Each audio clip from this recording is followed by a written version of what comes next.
Sebentar saya sambil buka. Oke. Ya, kalau di sini tagline-nya selamat datang di bisnis zaman now ya. Bisnis abad 21, Smart SDI Bisnis ya.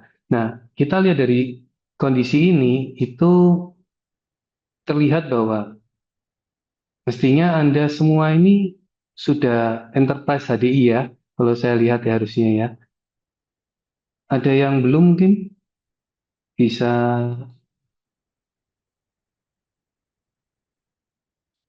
bisa tulis di chat. Saya sambil buka chatnya supaya saya tahu.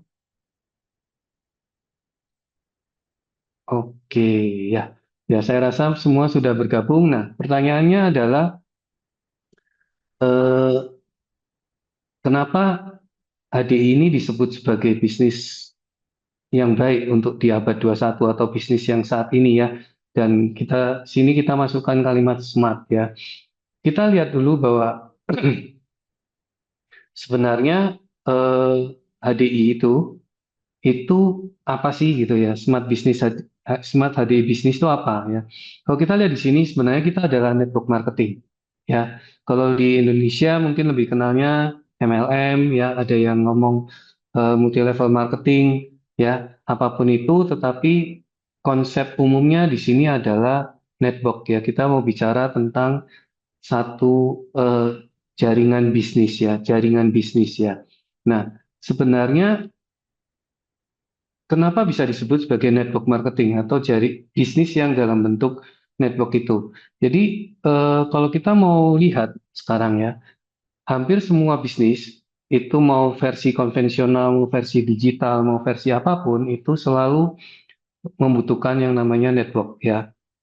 Jadi kalau bahkan ada orang yang memberikan istilah no network no business ya. Jadi kalau kita tidak punya pertemanan, orang yang bisa kita kenal, maka bisnis ini tidak bisa jalan.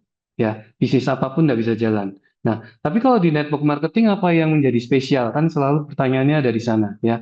Nah, kalau kita lihat kalau kita masuk di zaman kuliah gitu ya, ada namanya beberapa strategi pemasaran.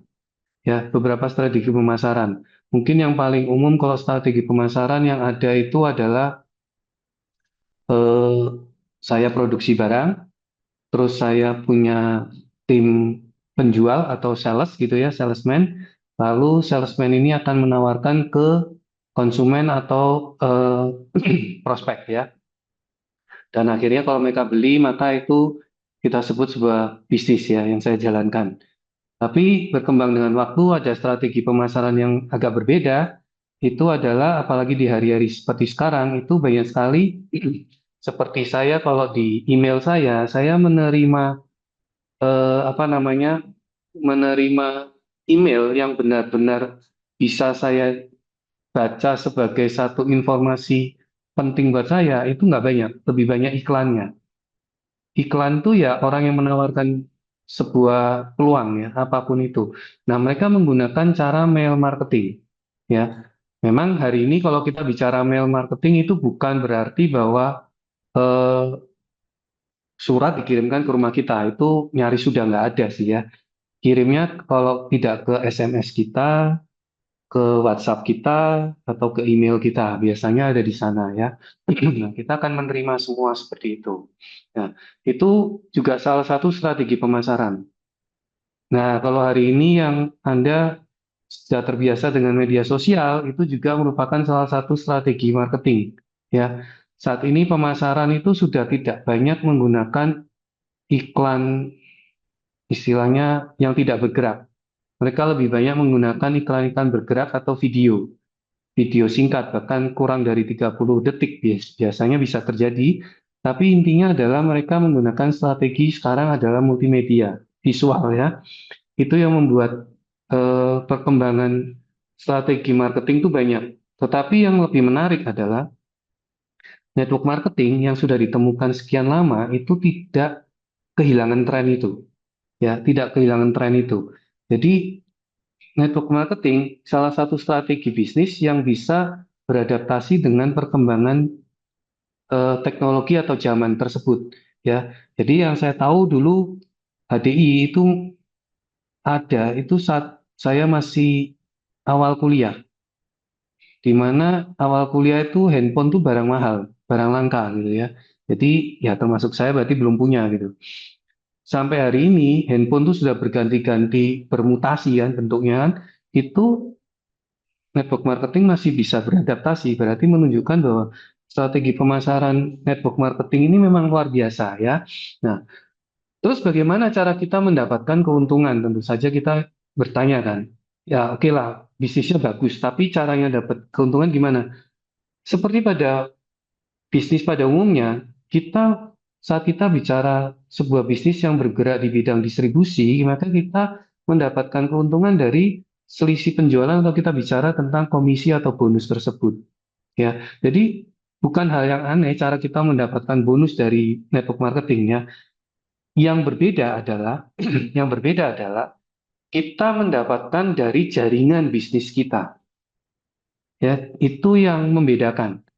Kalau kita berbisnis pada umumnya, kita yang mendapatkan dari hasil usaha kita, ini kita mendapatkan dari grup network kita ya, jadi jaringan kita. Jadi semakin besar network kita bisa ciptakan, itu membuat pembagian atau keuntungan yang bisa kita dapatkan yang kita sebut sebagai komisi atau bonus itu bisa berlipat ganda gitu ya, berlipat ganda. Nanti saya akan tunjukkan kenapa itu bisa terjadi ya, dan kenapa itu bisa terjadi. Nah, ini yang menarik ya. Ini yang menarik bahwa saya ini termasuk salah satu eh, penggemar dari buku-buku karangan Robert Kiyosaki ya. Kenapa? Karena begini. Beliau ini eh, selama ini beliau ini hanya menjalankan bisnis konvensional. Jadi buat pabrik, buat sebuah sistem bisnis, memasarkan produk, lalu dari produk itu bisa laku, booming, dia mendapatkan keuntungan, maka dia menjadi miliarder. Istilahnya begitu. Nah, tetapi yang menarik di sini dia menunjukkan insight-nya sebuah bisnis. Ya, saya baca buku ini sama waktu saya baru awal lulus kuliah ya. Jadi awal-awal saya bekerja, saya membaca satu grafik tabel yang menarik di sini ya. Jadi di sini ada employee, self-employee, business owner, investor. Ya, ada 4 kategori seperti ini. Dulu saya baca buku Cash Flow Quadrant ya. Setelah saya baca, paham? Enggak. Ya. Saya nggak paham dengan maksudnya. Yang saya tahu cuma employee itu ada karyawan dapat gaji. Saya rasa Anda semua juga paham ya, hal itu ya. Employee, kita bekerja setiap bulan dapat gaji. Kayak gini sudah mau Lebaran, berharap cemas, dapat THR tepat waktu. Ya, itu siklus yang selalu ada sebagai seorang employee. Ya, kalau perusahaan Anda memberikan THR sesuai dengan eh, kepercayaan Anda, maka yang Nasrani dapatnya di Desember kemarin gitu ya. Ya, tapi pada intinya adalah setiap tahun, bulan demi bulan, kita mengharapkan gaji dengan sedikit tanda kutip komisi yang kita dapatkan atau bonus yang kita dapatkan, bisa dari allowance dan lain-lain, kita bisa dapatkan itu tetap tunjangan kalau bahasa mudanya, atau bonus penjualan yang notabene itu tidak terlalu besar ya. Itu seorang employee. Kalau Anda tidak masuk, maka Anda punya risiko sampai dipotong gaji, ya kan? Nah, itu employee. Jadi kita harus kita mendapatkan uang itu selain dengan tanda kutip kepandaian kita, itu kita dapatkan dari pemberian waktu kita secara penuh kepada perusahaan. Ya, 8 jam kerja setiap hari. Kalau saya kali 4, ya kali 5, ya kali 5, ya itu yang harus saya bayarkan untuk mendapatkan penghasilan ya, itu seorang employee. Jadi kalau saya sakit dalam jangka waktu lama, maka risiko untuk PHK itu besar gitu ya. Nah, kita lari ke self employee ya, self employee. Self employee ini adalah pekerja lepas. Seolah-olah dia bekerja seperti orang kantoran, tapi dia nggak punya bos, bosnya ya dia sendiri. Ya, jadi Anda kadang agak rancu tentang self employee ini ya. Jadi self employee ini kadang bisa dianggap sebagai karyawan, kadang bisa dianggap sebagai business owner ya. Nah, self employee di sini itu adalah orang yang bekerja hanya mengandalkan kemampuan dirinya sendiri. Dia tidak punya sistem khusus, dia tidak punya tim untuk mengerjakannya yang sampai bagaimana. Intinya kalau dia tidak turun dalam pekerjaan itu, maka pekerjaan atau penghasilan dia berhenti. Kalau dari sisi yang profesional seperti seorang dokter, sebagai seorang yang biasanya menjual jasa. Jadi begitu mereka eh, istilahnya cuti, maka saat itu mereka tidak mendapatkan penghasilan. Itu self employed. Kalau dari sistem bisnis pendistribusian produk, mereka biasanya bawa produk sendiri, mereka jual. Kalau mereka nggak menjual, berarti mereka nggak mendapatkan apa-apa. Karena mereka ingat, mereka tidak punya network. Nah, di sini mereka hanya self employed, bekerja sendiri. Nah, itu waktu jelas mereka harus membayar dengan waktu, menukarkan dengan waktu untuk mendapatkan penghasilan. Keuntungannya sedikit lebih baik dibanding employee adalah dia adalah bos atas kerjanya dia sendiri, ya, self employee. Nah, business owner. Nah, di sini kan mungkin Anda sudah dapatkan insight bahwa HDI itu bisnis loh. Di depan kan juga tertulis kan Smart HDI SDI bisnis ya. Jadi HDI harusnya ada di business owner dong nih. Betul ya. Kalau Anda menjalankan dengan benar, maka itu akan ada di sini ya. Business owner, perbedaannya apa dengan yang lain? Business owner adalah mudah ya kalau Anda mau tahu, business owner adalah satu bentuk usaha di mana tugas kita sebagai pemilik usaha itu bukan terjun langsung, tetapi kita membentuk sistem, mengajarkan sistem, membentuk sistem ya. Kalau sistem yang harus diajarkan adalah berupa tanda kutip ya, itu adalah orang-orang, itu maka kita harus mengajarkan supaya orang-orang tersebut bisa melakukan hal yang sesuai dengan seharusnya atau SOP-nya.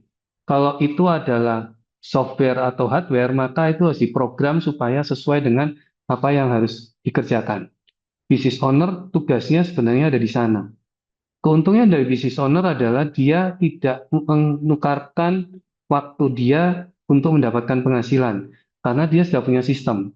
Sehingga dia membangun sistem. Tugasnya dia adalah membangun sistem supaya nanti pada saat tertentu ya, itu seorang business owner itu akan bisa melihat bahwa bisnisnya berjalan tanpa ada mereka sebagai pemilik bisnis.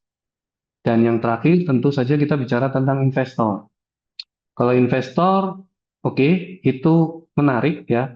Tetapi ya menariknya kenapa? Karena biasanya investor tuh pasti harus sudah punya yang namanya kekuatan finansial.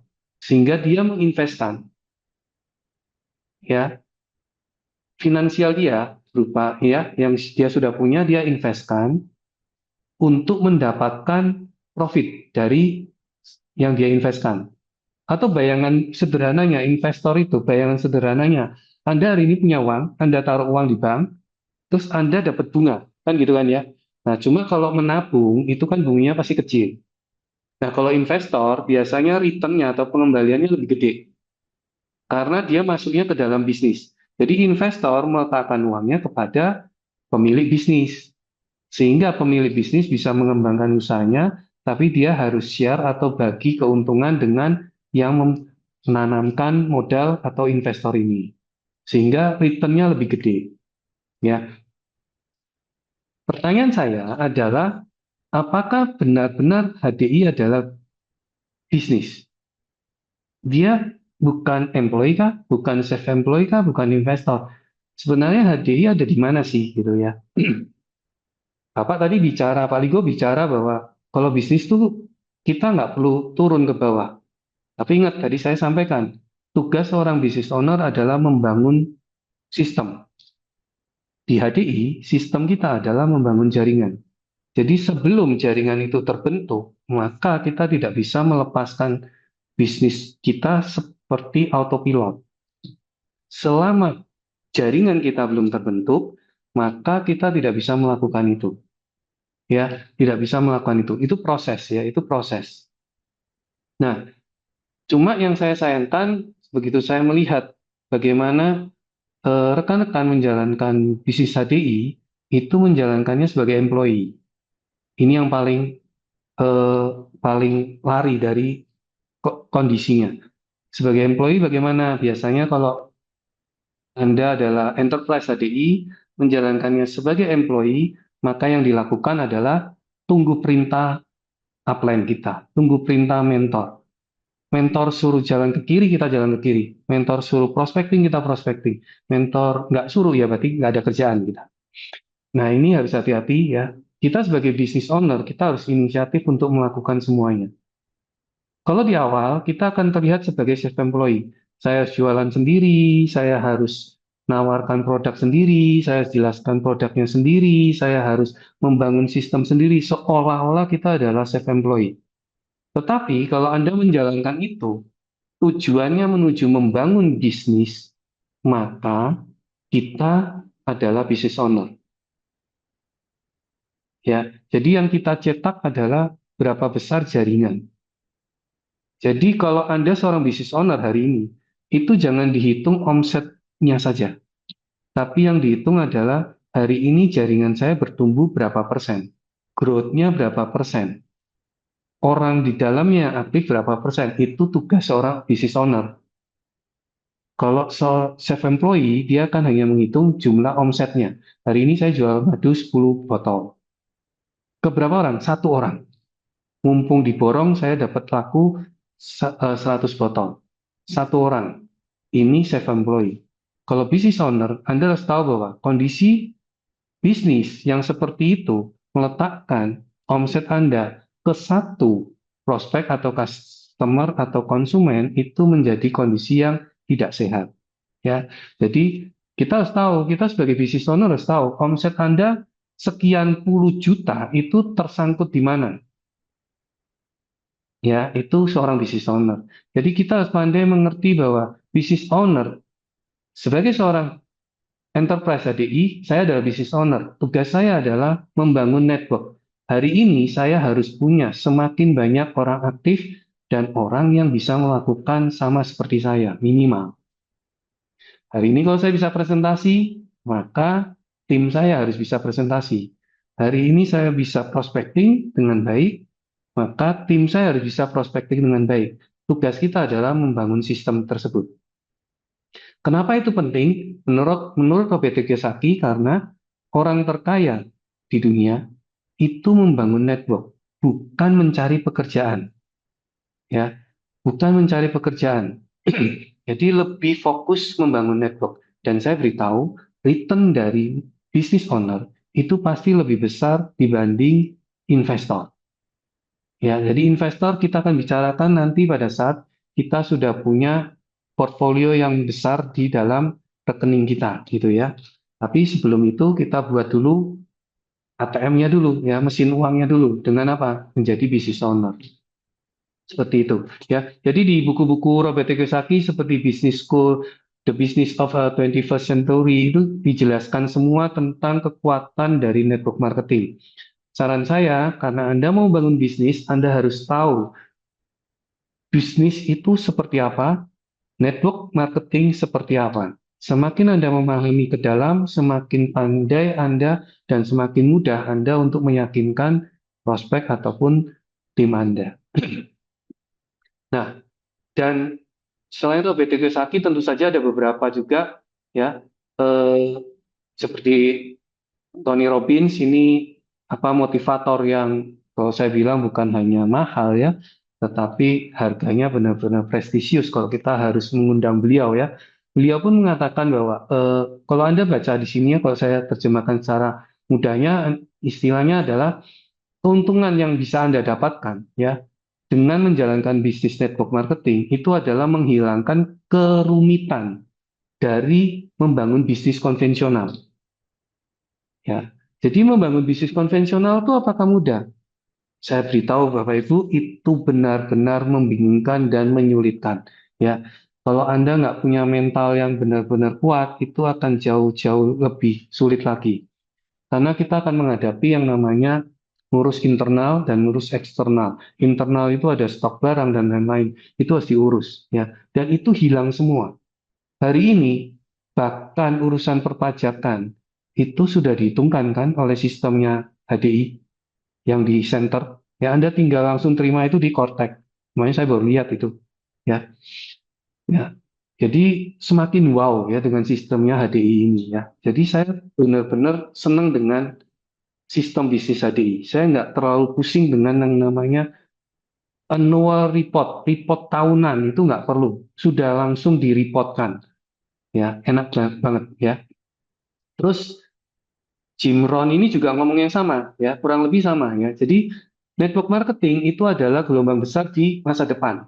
Nah, Anda bisa bayangkan ya, beliau mengatakan ini itu yang seperti tadi saya sampaikan bahwa network marketing itu bisa melampaui batas perubahan zaman. Adaptasinya tuh luar biasa ya. Eh, apa namanya? Dan tidak membutuhkan terlalu banyak yang namanya modal untuk menjalankannya.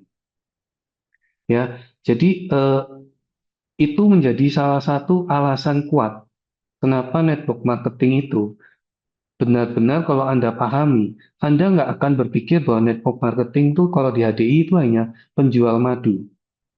Maaf ngomong, Anda hanya berpikir saya sales madu, ya itu menjadi salah gitu. Kita tuh nggak jualan madunya, kita membangun networknya, ya kita membangun networknya. Madu itu hanya sarana aja kita untuk pendistribusiannya, ya.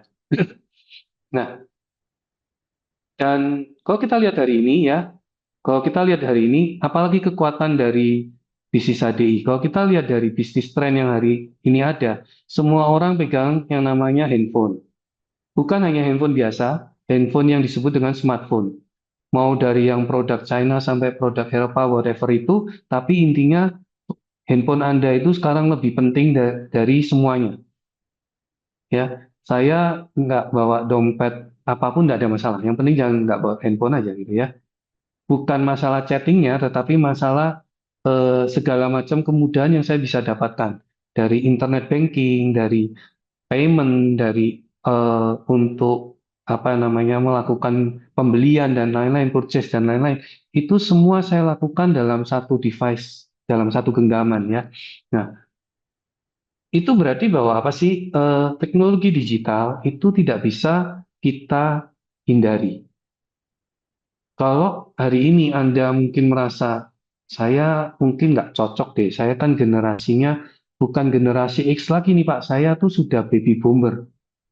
Ya, jadi baby boomer tuh yang di atasnya lagi dari generasi X. Kalau saya masuknya generasi X ya, habis X ada milenial kan, ada Z, sekarang ada Alpha ya. Nah itu sudah berbeda generasinya, tetapi kita tidak bisa menolak ini ada dalam hidup kita hari ini. Ya, jadi ini menjadi hukum yang harus kita terima akhirnya bahwa digital itu tetap akan masuk dalam kehidupan kita. Ya, hari ini cashless semakin susah. Kemarin cashless semakin susah. Uang semakin susah secara kartal ya, uang fisik itu semakin susah. Semuanya masuknya cashless ya. Nah, terbukti dari apa? Ya kemarin Imlek, saya tuh mau tukar uang kartal itu. Istri saya tuh sudah pegawai bank. Itu pun masih susah dapetin uangnya. Saya bayangin orang yang tidak punya akses ke sana secara belakang ya istilahnya itu lebih susah lagi ya. Nah, itu sudah nunjukin bahwa uang pun sudah digitalisasi gitu ya. Jadi uang ini sekarang hanya angka yang ada di layar handphone Anda, bukan dalam isi dompet Anda ya. Nah, itu bisnis yang harus kita pahami bahwa hari ini digital itu nggak bisa kita hindari. Data bisa diakses di mana-mana, data itu sekarang bukan hanya bisa diakses, tetapi terkoneksi, terkoneksi, ya. Jadi hari ini kita tidak bisa menyangkal bahwa data kita itu terkoneksi antara satu aplikasi dengan aplikasi lain itu semua terkoneksi. Terbukti dari apa? Bagi Anda yang hari ini mulai laporan pajak, Anda kan tahu kan ya, bahwa pajak sekarang nggak perlu pakai NPWP ya, pakainya nomor KTP ya. Nah, jadi ya itu salah satunya. Jadi sudah terkonek semua. Sosial media apalagi ya, sosial media apalagi ya. Sosial media di sini bisa membuat yang kecil itu menjadi terlihat besar, yang besar bisa menjadi terlihat kecil kalau mereka tidak menggunakan sosial media dengan baik. Maksudnya kecil jadi besar, besar jadi kecil bagaimana? Saya mungkin tidak punya modal besar untuk menjalankan bisnis, tetapi saya bisa membuat itu terlihat besar di media sosial saya. Sebaliknya, kalau saya punya modal yang besar, tapi saya tidak bisa menggunakan media sosial dengan baik, maka bisnis saya yang besar itu menjadi terlihat kecil. Ya, nah, sosial media bisa memberikan edukasi dengan mudah, apalagi kalau dibantu dengan AI hari ini. Anda mau cari informasi apa saja itu dengan cepat dan mudah. Anda mau buat apa saja dengan cepat dan mudah. Ya, eh, mendapatkan network ini jauh-jauh lebih mudah ya. Jadi di hari ini dengan tren bisnis digital, kita juga sudah ikut dalam eh, apa bukan trennya, tapi ikut dalam adaptasinya. Jadi kita sudah punya aplikasi, kita semuanya sudah terdigitalisasi ya. Kita mau order produk juga sudah enak. Dulu saya kalau punya rekan saya kan tinggal di kota Semarang ya hari ini. Kalau saya dulu mau ngirim nggak usah ngomong yang jauh-jauh lah, beda pulau aja, ke Kalimantan. Itu mikirnya sudah pusing ya, pakai ekspedisi apa dan lain-lain. Hari ini nggak perlu. Saya pesan sekarang, ya, 1 jam kemudian produknya sudah sampai di konsumen saya. Kok bisa gitu ya? Karena ada stokis di sana, ada learning center di sana yang sangat-sangat memudahkan kita dengan sistem digitalisasi dan networking dari learning center kita yang bisa mendistribusikan produk dengan cepat. Nah, ini semua luar biasanya. Ya, 24 jam. Apa enaknya? Apakah memang bisa? Ya, kita mau pesen produk sekarang kan bisa kan ya? Walaupun semua learning center sudah tutup, kita masih bisa pesen produk kan? Ya, mungkin memang dikirimnya kan besok pagi. Tapi kalau zaman dulu belum ada digitalisasi, ya learning centernya sudah tutup. Jadi besok pagi baru bisa ke learning center. Nah, itu yang biasa kita lakukan dulu. Tapi hari ini konsumen kita hubungi kita langsung order. Besok produk sampai, ya mudah. Ya, jadi tren bisnis digital itu HDI bisa beradaptasi dengan ini sehingga kita bukan bisnis yang ketinggalan. Ya, kalau saya bilang bukan bisnis yang ketinggalan mode. Justru kita terlihat berjalan beriringan dengan tren yang ada. Ada satu tren lagi yang lebih menarik ya. Kalau kita lihat di sini sebelumnya, kita lihat tentang kesempatan. Nah, ini yang paling saya sering dengar sih. HDI itu kan sudah terlalu lama. Ini barangnya sepertinya sudah bisnis yang sudah mau expired. Ya, banyak orang berpikir seperti itu. Tapi kalau kita mau lihat lebih jauh, justru bisnis yang sudah bisa berjalan lama itu memberikan satu nilai bahwa mereka mempunyai pengalaman. Jam terbangnya sudah tinggi. Sehingga apa? Dengan jam terbang yang tinggi, HDI itu memiliki kemampuan untuk adjustment dengan baik.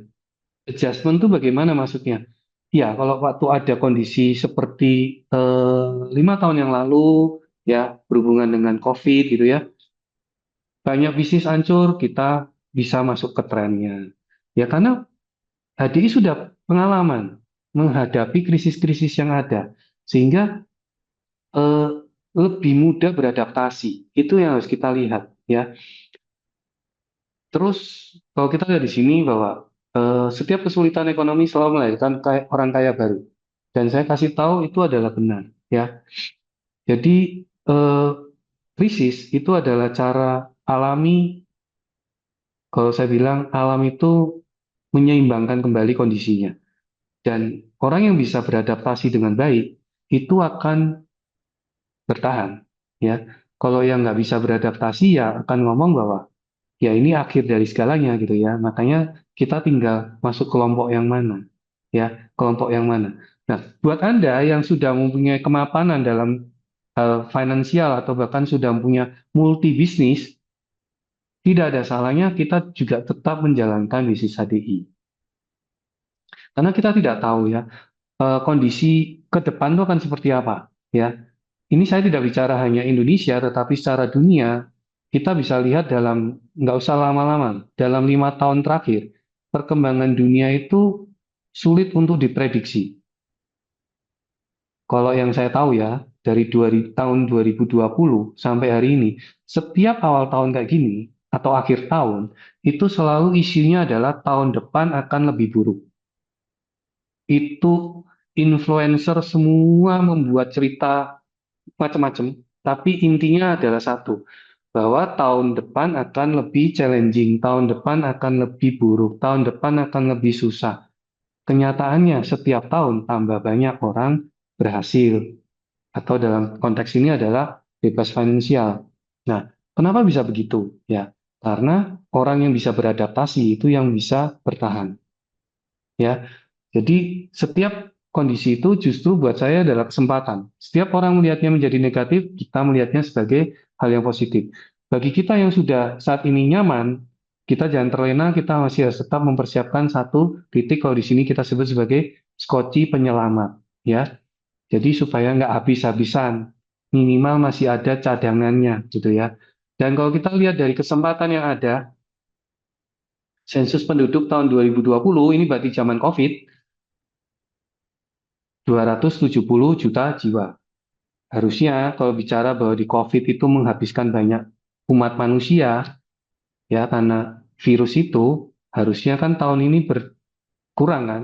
Kenyataannya enggak, tadi saya cek 280 juta jiwa, nambah 10 juta.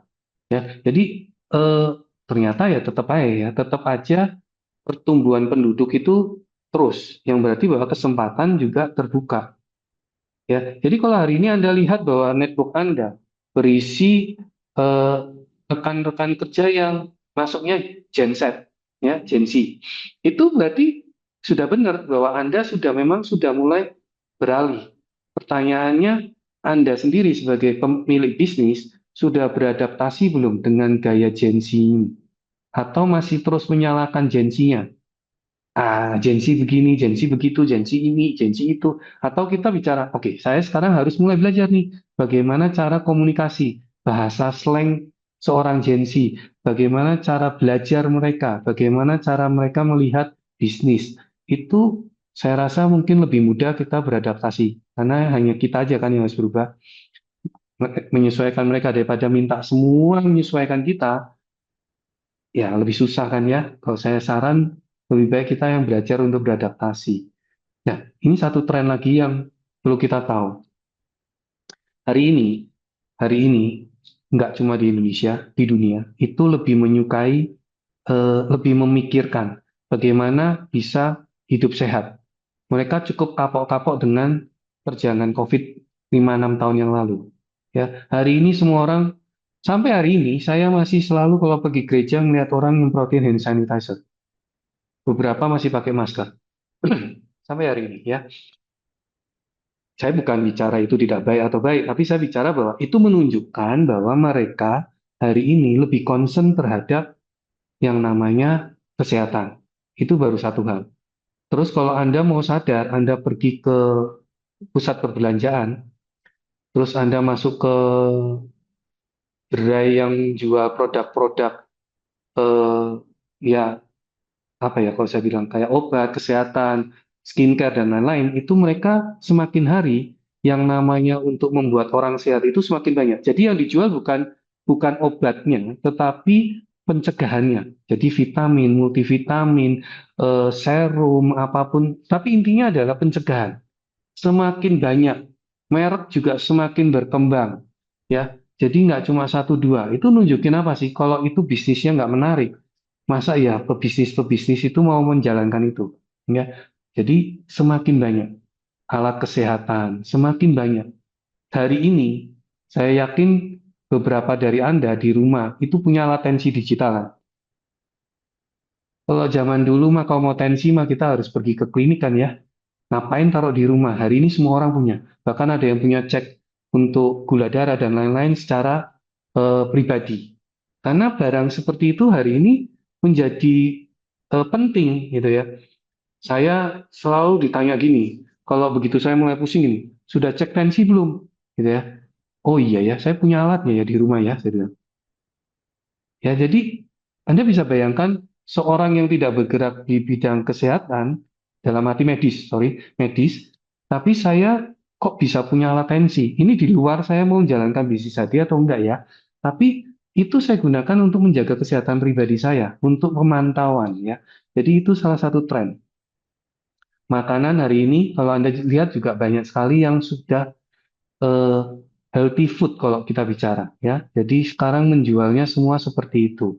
Ini adalah tren. ya. Ini adalah tren. Dan Anda tahu bahwa HDI salah satu dalam lingkup dunia kesehatan itu. Apa multivitamin, skincare ya. Bahkan ada beberapa produk yang juga bukan hanya untuk pencegahan tapi juga bisa untuk mengatasi ya. Jadi menarik ya, menariknya bisnis HDI ada di sana. Kalau kita lihat apa perbedaannya HDI sama konvensional sekarang kalau secara bisnis. Oke Pak, saya setuju sama Pak Ligo kalau HDI itu bisnis. Terus bedanya sama konvensional apa, Pak? Kalau nggak ada bedanya, saya pilih konvensional aja, Pak. Gitu ya. Oke, kita tunjukkan konvensional sama network marketing bedanya di mana, gitu ya. Dari rantai distribusi, kalau Anda lihat di sini sudah terlihat kan yang 1 sampai 6 jalur, yang satu cuma 3 jalur. Barang dari pabrik, kalau di HDI, itu langsung masuk ke HDI-nya, ya, dalam arti perusahaan, ya, lalu langsung ke kita, enterprise-nya. Kita enterprise ini mau sebagai konsumen saja yang pasif atau mau sebagai yang menjalankan bisnis itu sama aja. Kita mendapatkan langsung dari HDI. Sedangkan di konvensional, kalau kita lihat jalurnya itu panjang. Kalau saya mau beli satu air mineral itu saya harus melalui proses yang saya harus melihat bahwa produk sampai ke tempat saya itu sudah jalan-jalan dulu di banyak tempat. Jadi barang dari pabrik masuk distributor, distributor itu distributor provinsi gitu ya. Anda bayangkannya seperti itu. Jadi air mineral aja Anda bayangkan. Dia akan kirim ke distributor, satu distributor yang Anda bayangkan itu bukan satu ruko gitu ya, bukan. Jadi satu pabrik besar yang warehouse ya, dia hanya menyimpan produk-produk itu dalam jumlah yang sangat besar. Lalu dia akan distribusikan di agen-agen sebut aja kota. Ya, jadi yang dari distributor besar itu akan masuk ke kota, ya, beberapa kota yang ada di provinsi tersebut. Ya, lalu dari situ akan mulai masuk kemana? Kecamatan, toko grosir atau di pasar besar lah kalau kita bicara ya. Di kota Anda kan ada pasar besarnya kan ya. Ya, ada mungkin ada yang cuma satu, tapi ada yang satu kota itu bisa 2 sampai 3 bahkan lebih ya. Nah, itu toko grosir itu ada di pasar-pasar seperti itu.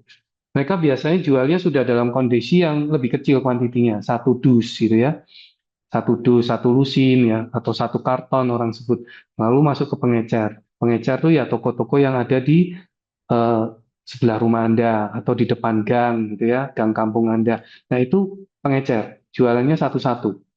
Nah, Anda bisa bayangkan berapa rumitnya dari barang yang dari pabrik ya, dari beribu-ribu karton dipecah-pecah-pecah sampai bisa kartonnya dibuka, diambil satu biji, lalu dijualkan kepada kita.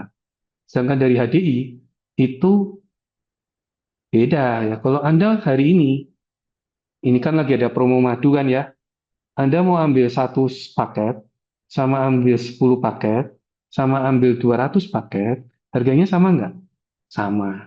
Ya kan, sama kan? Kalau sama, ngapain lagi kita nyetok? Kalau yang konvensional, beda loh. Anda ambil satu karton, sama ambil 10 karton, sama 100 karton, sama satu gudang, harganya beda. Kalau saya punya uang, maka saya ambil satu gudang. Nah, kalau di HDI Anda ambil satu gudang, terus Anda taruh di gudang Anda, nggak kejual, malah jadi rugi. Ya, jadi kita harus memainkannya dengan network. Ya. Terus di konvensional itu ada yang namanya iklan, biaya marketing. Ya, mau digital, mau konvensional, mau baliho, mau apapun, bahkan SPG, SPB, itu semua ada biaya promosinya di marketing dan itu cukup besar. Ya, mereka beberapa produk itu sangat eh, royal, jadi sangat besar membagikan uang itu di bagian marketing ini. Sedangkan di ADI kita nggak butuh biaya itu. Ya, para enterprise itu bisa melakukan dengan mudah melalui sosial media, melalui WhatsApp. Anda bisa lakukan semua materi promo iklannya semua ada dan itu gratis. Ya, nah itu enaknya kalau kita bicara network marketing. Jadi ini yang disebut dengan kepusingan sebuah bisnis. Jangan dipikir kalau tayang iklan TV itu tinggal tayang aja punya uang ya.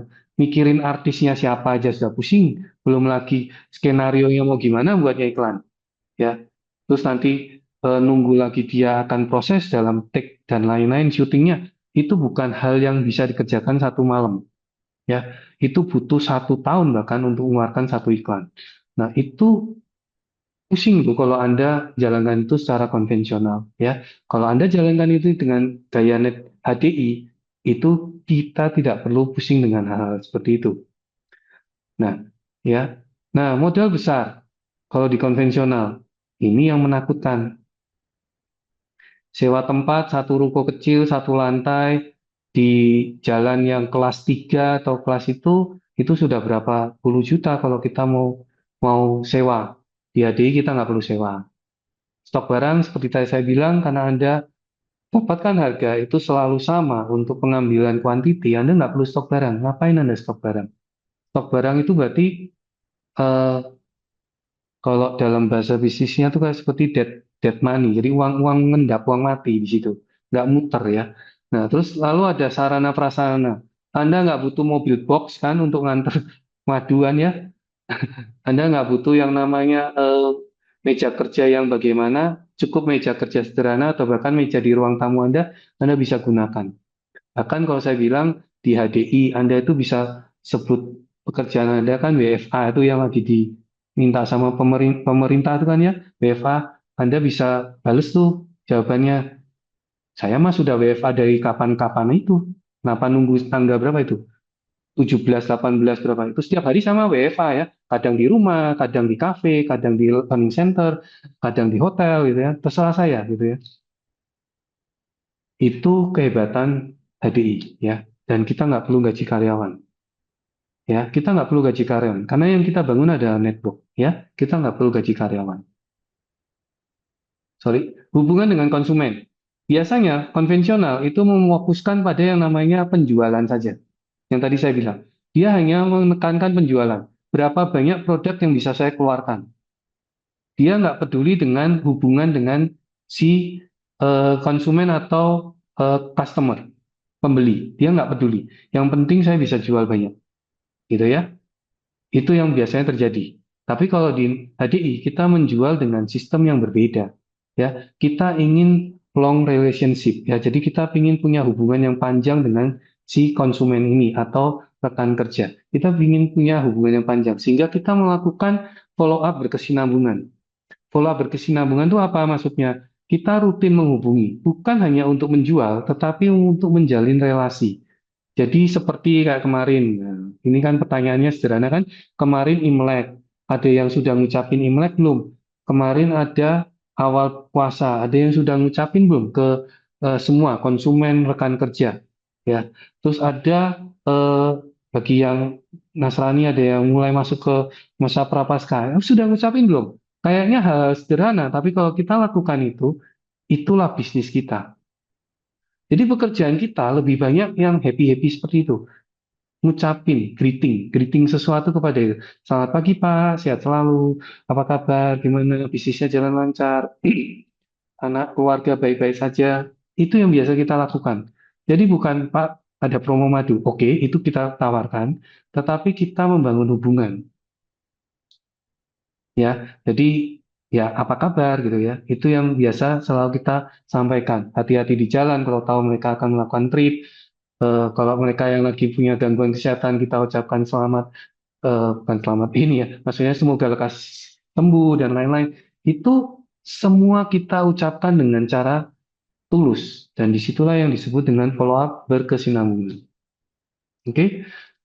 Dan pasar tertutup. Pasar tertutup maksudnya gimana? Sekarang kalau relasi itu sudah terhubung, jadi misalnya kalau bapak dan ibu misalnya sudah kenal banget sama saya, dan taunya kalau beli madu sama saya, itu apakah ya tanda kutip ya tega beli sama yang lain? Enggak juga kan? Pasti beli sama saya kan? Yaitu namanya market tertutup. Dan kalau konsumen atau rekan kerja Anda sudah punya nomor ID, mereka juga nggak akan lari kemana-mana kok. Mereka akan beli dengan ID mereka. Kenapa? Karena mereka tahu dengan mereka beli dengan ID mereka, mereka juga akan bisa mendapatkan, ya kalau saya sebut cashback, bonus atau komisi lah, ya. Mereka akan bisa mendapatkan itu kembali. Jadi ngapain kita harus pindah gitu akhirnya? Yaitu yang disebut dengan pasar tertutup, ya. close market ini. Jadi menarik sekali ya. Jadi kalau saya beli di marketplace yang nggak ada konsep market tertutup ini, maka saya hari ini belinya di toko A, besok belinya di toko B. Poin saya hanya saya lihat adalah fokus saya adalah mana yang harganya lebih murah, gitu ya. Mana yang harganya lebih murah, bukan siapa yang menjual lagi. Tapi kalau di network marketing, mereka akan melihat siapa yang menawarkan, ya. Itu membedakan, ya. Jadi kalau Anda bisa sampai orang itu berpikir siapa yang nawarin, saya mau beli karena Pak Liko nih. Nah, berarti hubungan personal kita sudah dekat, ya. Oke, tetapi banyak orang itu bukan tertipu sih ya lebih tepatnya. Kalau saya bilang lebih tepatnya seperti rancu antara money game dengan network marketing. Nah, ini yang saya berharap training singkat ini atau materi singkat ini itu bisa benar-benar menjaga Anda dari yang namanya money game. Ya, saya berharap karena ini jangan Anda berpikir bahwa oh saya ini kan tahu lah, saya sekolahnya juga bisnis. Justru semakin Anda tahu bisnis itu semakin berbahaya. Anda akan lebih mudah untuk masuk ke perangkapnya.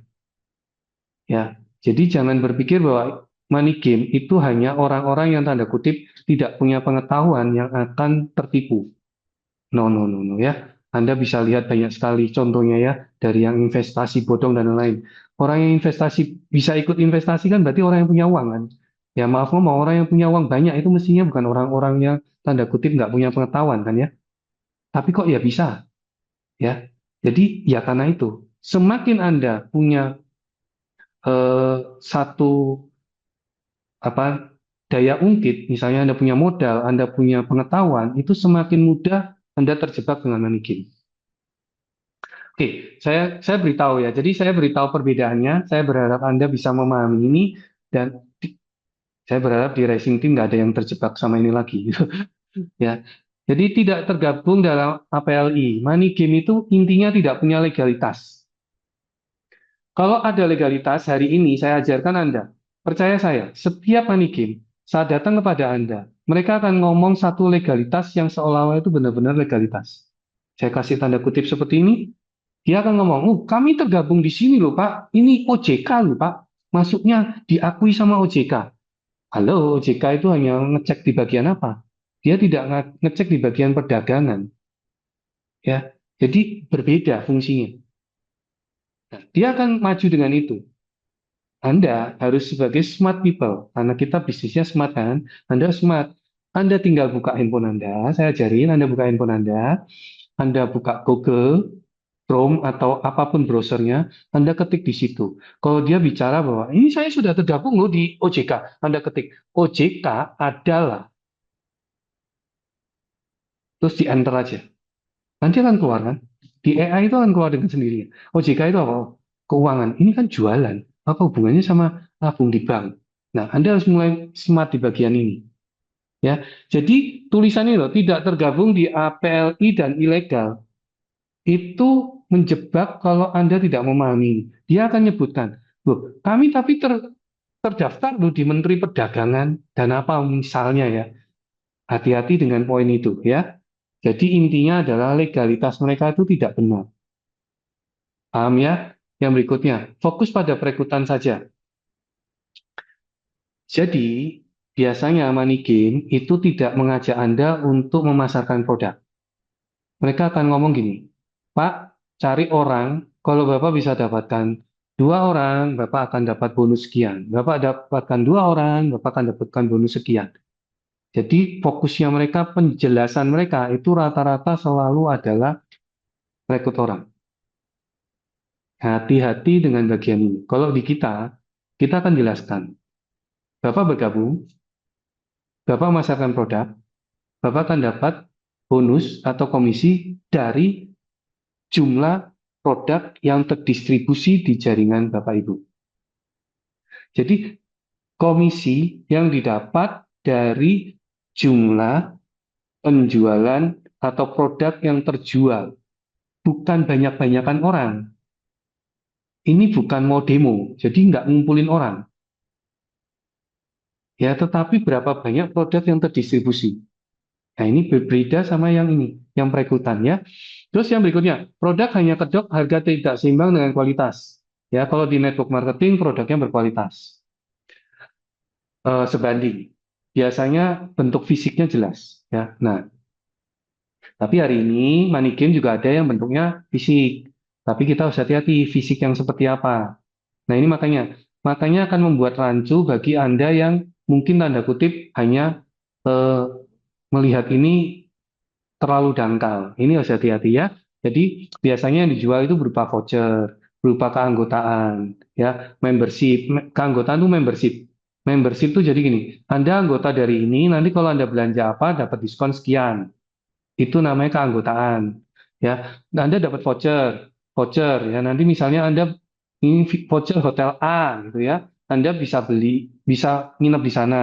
Tapi minimal mungkin menginapnya harus 5 juta, baru dapat diskon 50% misalnya. Itu voucher ya. Nah, itu hal-hal yang seperti itu.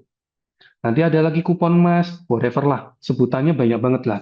Sampai kita juga tidak bisa membatasi itu ya, karena mereka pinter untuk mengakali kita karena eh, hari ini tuh banyak orang tuh haus akan uang gitu ya, ingin cepat kaya intinya gitu ya, tanpa melihat resiko dan tidak logis untuk melihat produknya. Terus tidak ada repeat order tepatnya. Di Money Game tuh nggak ada repeat order. Di HDI itu ada repeat order dan pengembangan jaringan pemasaran. Poin di sini itu itu terlihat dari mudah. Terlihatnya dari gini, Anda kasih satu pertanyaan sakti. Saya kasih tahu, Anda kasih satu pertanyaan sakti kepada orang yang menawarkan, ya mungkin dia akan ngomong ini money game, atau dia ngomong ini investasi. Ya, sorry, dia akan ngomong ini bukan money game, ini investasi atau network marketing. Ya, semua bisnis money game, bukan bisnis ya, semua money game itu pasti mengatakan kalau nggak network marketing, dia investasi atau peluang usaha, apapun sebutannya. Tetapi kalau di poin ini tidak menekankan repeat order, kasih satu pertanyaan sakti kepada yang membawa itu. Kalau saya, ini pertanyaannya, ingat-ingat, kalau saya sudah bergabung hari ini, saya bisa bergabung lagi nggak?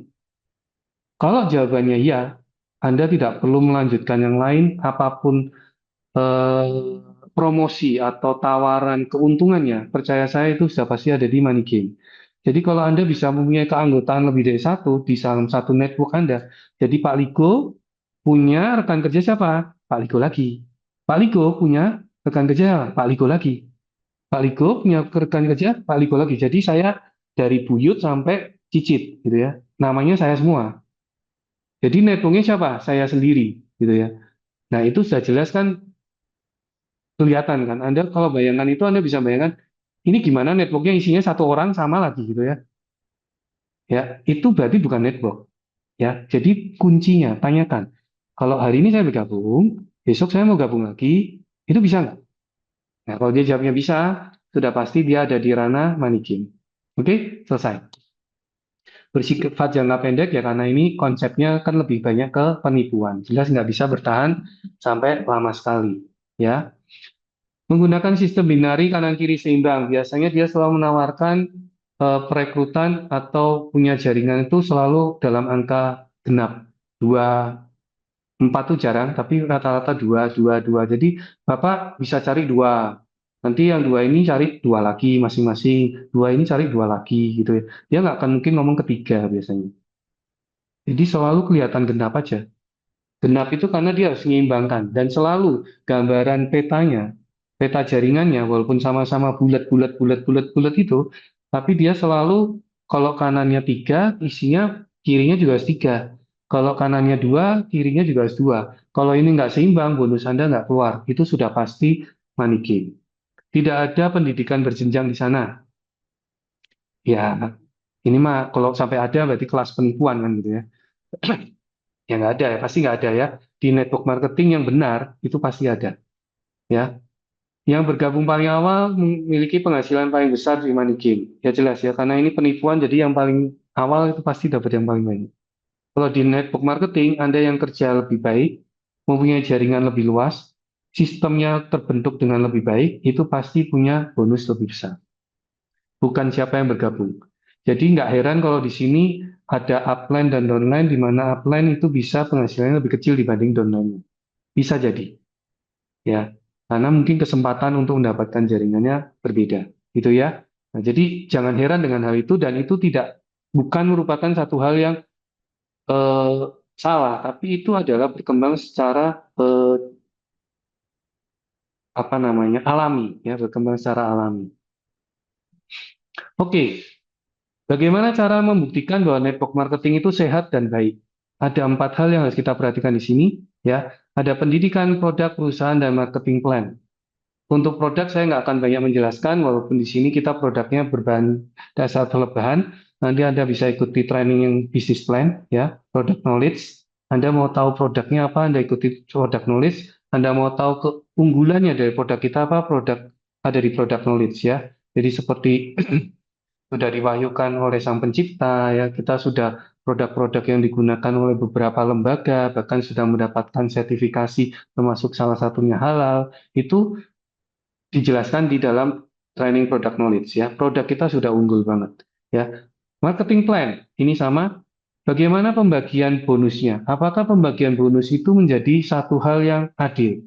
Kalau saya kerja keras nih Pak hari ini, all out, semuanya untuk HDI. Saya dapat banyak. Percaya saya Anda akan dapatkan luar biasa. Bukan banyak lagi, tapi banyak sekali gitu ya.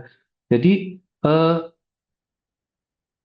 marketing plan kita itu selalu mendukung orang yang mau serius di bisnis ini, itu pasti mendapatkan lebih. Orang yang hanya jalan ya seadanya, ya dapatnya juga seadanya. Orang yang cuma mau membership, ya dia akan mendapatkan haknya sebagai seorang membership atau enterpriser yang hanya ingin menggunakan produk. Jadi semuanya itu kan adil dan besar, ya. Itu marketing plan, dan Anda bisa ikuti di bisnis plan nantinya, ya, penjelasannya. Karena kalau saya jelaskan dengan angka-angka di sini nanti akan cukup panjang, ya. Jadi Anda bisa dapatkan di sana. Nah, pertanyaannya sekarang bagaimana dengan pendidikan dan perusahaan? Kita lihat ya. Pendidikan. Kita hari ini pendidikan itu atau kita sebut dengan support system. Pendidikan itu adalah satu bagian dari network marketing yang mengajarkan kita bagaimana menjalankan bisnis. Kalau di konvensional tuh nggak ada loh. Konvensional tuh namanya trial and error. Coba gagal, coba lagi, gagal, coba lagi, gagal, coba lagi. Masalahnya setiap gagal itu ada uang yang terbuang di sana atau modal yang terbuang di sana. Nah, kalau di network marketing yang baik itu memberikan support system, harapannya kalau Anda jalankan dengan benar, Anda itu bisa dikatakan bahkan nggak pernah jatuh. Ya, beda ya, ditolak sama jatuh itu beda ya. Ditolak itu adalah satu hal yang sama nantinya ya. Tapi kalau jatuh dalam arti gini, saya sudah kerja, jalankan bisnis ini dengan baik, tapi kok nggak dapat apa-apa. Nah, itu berarti Anda tidak menjalankan support system dengan baik. Kalau Anda jalankan dengan baik, itu akan pasti berhasil. Ya, ada yang namanya support system kita dalam bentuk digital. Ya, jadi sudah banyak portfolio digital yang akan dimasukkan di sana, literatur-literatur yang dimasukkan sehingga kita bisa ikuti. Salah satunya training hari ini, ya. Terus ya, dan training hari ini termasuk dalam basic dari 5 basic skill. 5 basic skill itu apa saja? Yang pertama, Anda harus paham dulu bisnis Anda itu apa. Network marketing itu apa? Ya, yang berikutnya Anda harus tahu tentang produknya apa, ya. Terus juga marketing plan-nya atau pembagian bonusnya gimana. Kan yang nggak lucu ya Anda jalankan bisnis tapi yang Anda nggak tahu potensi bisnis ini. Lalu Anda juga harus tahu bagaimana menjalankannya. Saya harus mulainya apa nih? Step 1, 2, saya sewa ruko dulu kah? Saya hire karyawan dulu kah? Oh ternyata di HDI nggak perlu itu semua gitu ya. Anda hanya perlu ikuti training, lalu mulai mencoba, didampingi oleh mentor.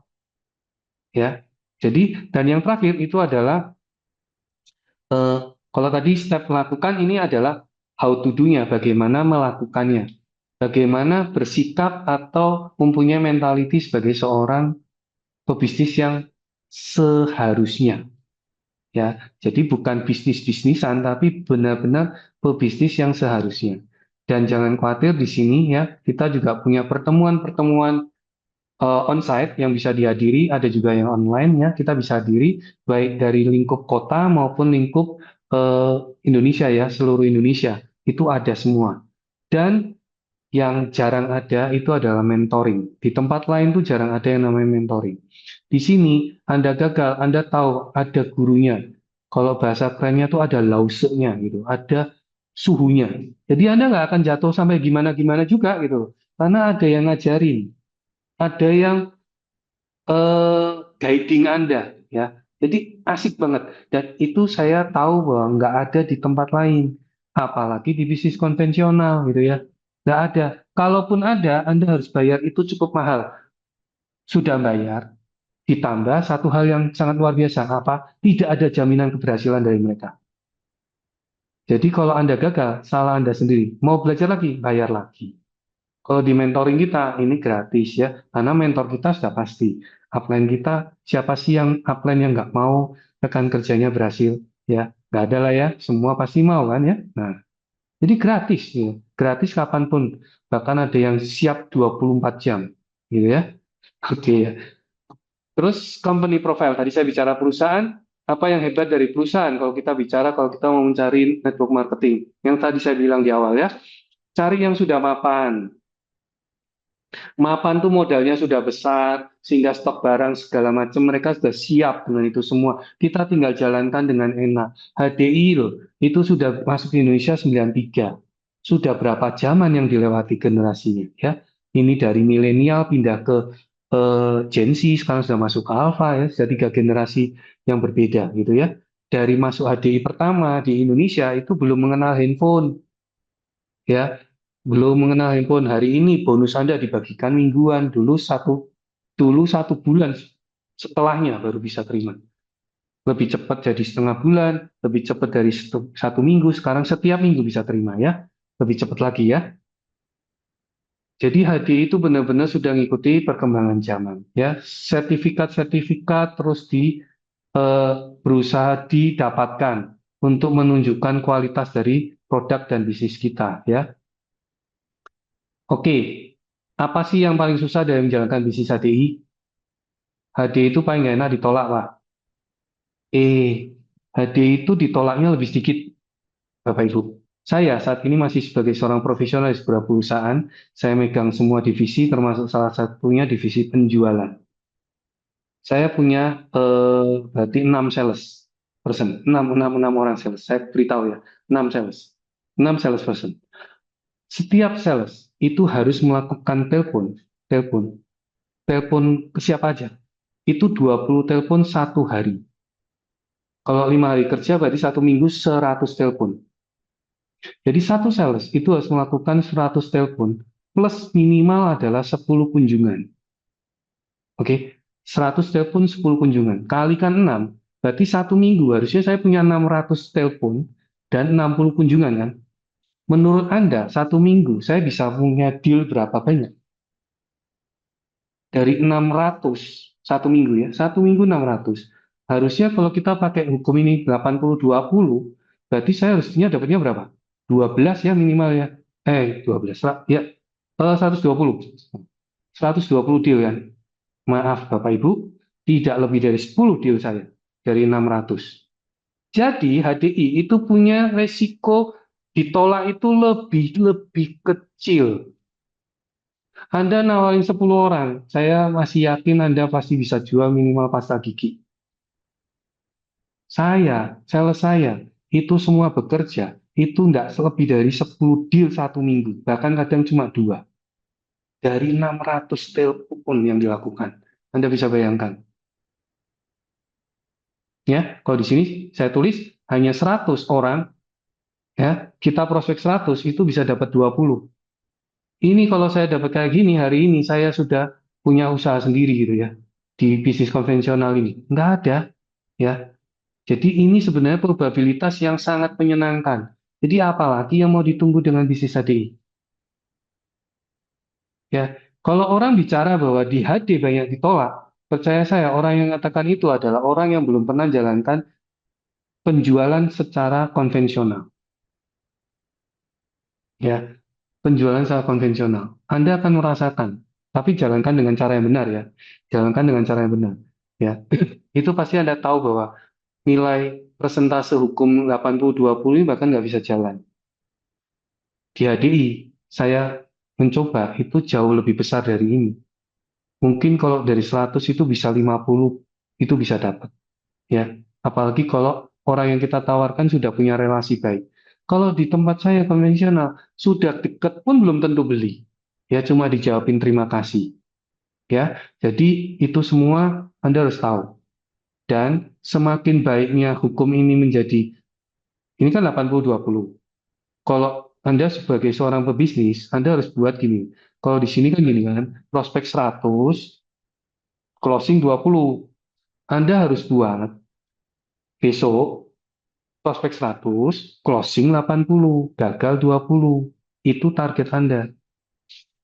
Caranya adalah jam terbang.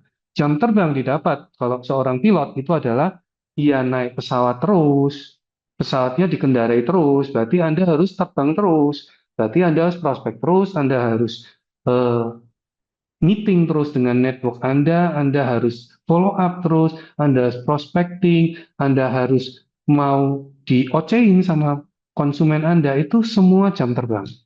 Ya, gagal coba lagi, gagal coba lagi, gagal coba lagi. Semua hal, bukan cuma bisnis ya, dalam aktiviti kita sehari-hari, hanya ini konsep kita bisa berhasil. Ya, kita hanya perlu satu keberhasilan dari sekian banyak kegagalan. Lebih banyak ya, lebih banyak satu kali keberhasilan itu sudah cukup ya, sehingga kita akan berhasil. Selesai ya. Jadi ini hal yang dirasakan oleh semua orang, bukan hanya di ADI. Jangan khawatir ya. Oke, mungkin itu yang saya bisa bagikan dan di akhir kata saya ingin sampaikan ya bahwa biarlah hanya Tuhan dan diri Anda sendiri yang menentukan masa depan Anda. Segera bekerja dan jadilah bukti. Orang yang meragukan pilihan Anda pun akan membenarkan pilihan Anda. Intinya nggak usah terlalu banyak berpikir terlalu panjang. Menghitung faktor risiko penting, tetapi kalau cuma itu yang dihitung, Anda nggak pernah bergerak. Ya, coba dulu aja. Ya, coba dulu aja. Coba dulu sambil berdoa. Ya, Anda berdoa, awali dengan doa, Anda usaha, Anda kembali lagi, Anda doa lagi, usaha, doa lagi di pagi hari, usaha, ulang doa lagi. Saya nggak percaya bahwa Anda nggak bisa berhasil di hati. Ya, ya, oke. Eh, thank you bagi Anda yang terus menemani saya. eh, ada beberapa pengumuman ya yang saya ingin sharekan kepada Anda. Sorry, saya matikan dulu.